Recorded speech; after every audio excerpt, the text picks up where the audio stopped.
Bismillahirrahmanirrahim. Assalamualaikum warahmatullahi wabarakatuh. Sebelumnya kami ingin mengucapkan terima kasih kepada Bapak Abdul Haq selaku dosen pengampu mata kuliah Psikologi Pendidikan yang telah memberikan kesempatan pada kelompok kami untuk memaparkan materi kali ini yang membahas tentang motivasi belajar. Sebelum kami memaparkan materi ini, izinkan saya memperkenalkan kelompok kami yang beranggotakan.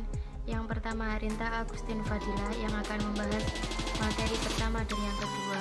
Yang kedua adalah Lailatul Kurniawati yang akan membahas tentang materi ketiga dan keempat. Yang terakhir, Miftahul Rio Pramuti yang akan membahas materi yang kelima dan yang keenam.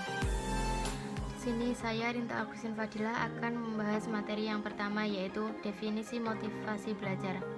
Pengertian motivasi belajar menurut W.S. Winkel, motivasi belajar adalah keseluruhan daya penggerak di dalam diri siswa yang menimbulkan belajar. Pendapat yang sama pun diungkapkan oleh Muhyiddin Shah yang menegaskan bahwa motivasi belajar adalah keseluruhan yang penggerak yang ada di dalam diri siswa yang menimbulkan kegiatan belajar dan menjamin kelangsungan kegiatan belajar, sehingga tujuan yang dikehendaki oleh subjek belajar dapat tercapai. Berdasarkan pengertian motivasi belajar di atas, dapat disimpulkan bahwa pengertian motivasi belajar adalah serangkaian dorongan atau daya penggerak yang berasal dari dalam diri sendiri maupun dari luar untuk melakukan aktivitas belajar sehingga menimbulkan perubahan, sehingga apa yang menjadi tujuan yang dikehendaki oleh subjek belajar dapat tercapai. Yang kedua, jenis-jenis motivasi. Yang pertama, motivasi intrinsik. Motivasi intrinsik adalah motivasi aktif yang muncul dari dalam diri seseorang tanpa memerlukan rangsangan dari luar. Siswa yang mempunyai motivasi intrinsik akan dengan sendirinya mengikuti kegiatan belajar. Rasa ingin tahu siswa akan mendorongnya untuk melakukan kegiatan belajar. Siswa tersebut akan merasa membutuhkan ilmu dan pengetahuan untuk mencapai cita-citanya. Aktivitas tersebut muncul dari dalam diri siswa tanpa memerlukan bantuan dari orang lain. Contohnya adalah seorang siswa yang sengaja belajar untuk memperoleh ilmu dan pengetahuan. Tanpa ada dorongan dari orang lain, siswa tersebut sudah mempunyai kesadaran untuk mendengarkan penjelasan yang disampaikan oleh gurunya. Rasa ingin tahunya lebih banyak terhadap 18 materi pelajaran yang diberikan.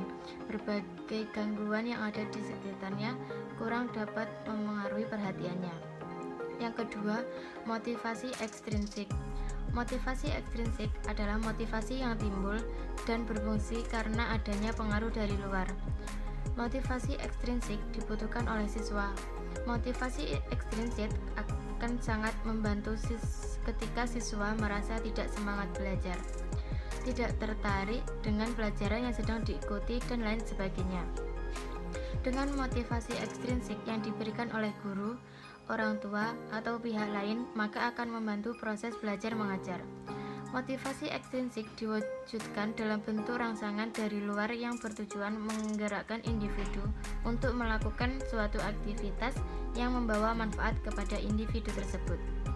Motivasi ekstrinsik ini dapat dirangsangkan dalam bentuk-bentuk seperti pujian, insentif, hadiah.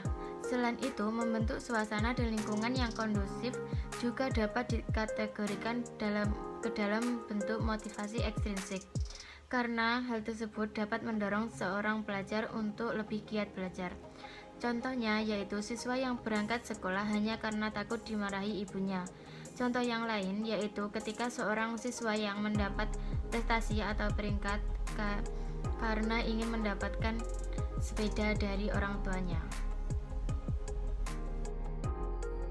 Baik, saya akan melanjutkan materi yakni mengenai teori-teori motivasi dalam belajar.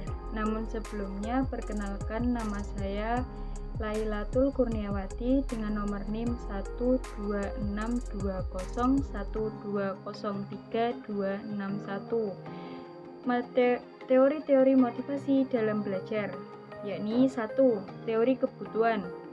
Teori ini berfokus pada 3 kebutuhan.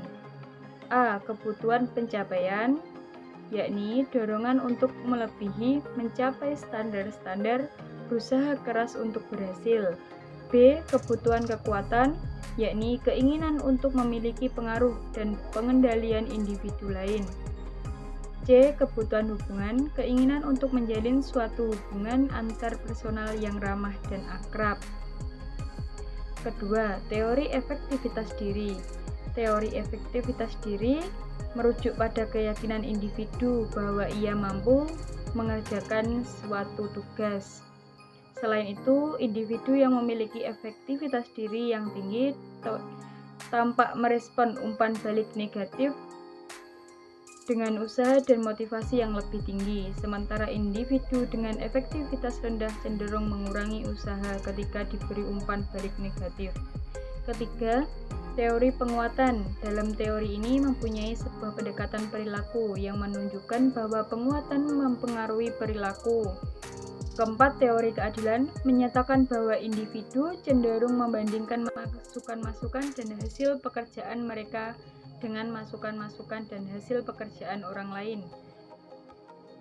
Kelima, teori harapan menunjukkan bahwa kekuatan dari suatu kecenderungan untuk bertindak dalam cara tertentu bergantung pada kekuatan dari suatu harapan bahwa tindakan tersebut akan diikuti dengan hasil yang ada dan pada daya tarik dari hasil itu terhadap individu tersebut. Teori ini berfokus pada 3 hubungan: A. Hubungan usaha kinerja, B. Usaha kinerja penghargaan, C. Hubungan penghargaan tujuan pribadi. Selanjutnya materi, yakni peran motivasi dalam mencapai keberhasilan belajar. Berikut ini dikemukakan beberapa petunjuk untuk meningkatkan motivasi belajar siswa. Yang pertama, memperjelas tujuan yang ingin dicapai. Kedua, membangkitkan minat siswa. Ketiga, ciptakan suasana yang menyenangkan dalam belajar. Keempat, menggunakan variasi metode penyajian yang menarik. Kelima, berilah pujian yang wajar setiap keberhasilan siswa. Keenam, berilah penilaian. Ketujuh, berilah komentar terhadap hasil pekerjaan siswa. 8. Ciptakan persaingan dan kerjasama. Demikian presentasi dari saya, akan dilanjut oleh rekan saya. Baik, saya akan melanjutkan materi teknik-teknik motivasi siswa. Beberapa teknik-teknik motivasi siswa yang dapat dilakukan pada pembelajaran menurut Lemsah Ilmu 2015 34-37 sebagai berikut. 1. Pernyataan penghargaan secara verbal. 2. Menggunakan nilai ulangan sebagai maju keberhasilan. 3. Menimbulkan rasa ingin tahu. 4. Memunculkan sesuatu yang tidak diduga oleh siswa. 5. Menjadikan tahap dini dalam belajar mudah bagi anak. 6. Menggunakan materi yang dikenal siswa sebagai contoh dalam belajar. 7. Gunakan kaitan yang unik dan tak terduga untuk menerapkan suatu konsep dan prinsip yang telah dipahami. 8. Menuntut siswa untuk menggunakan hal-hal yang telah dipelajari sebelumnya. 9. Menggunakan simulasi dan permainan.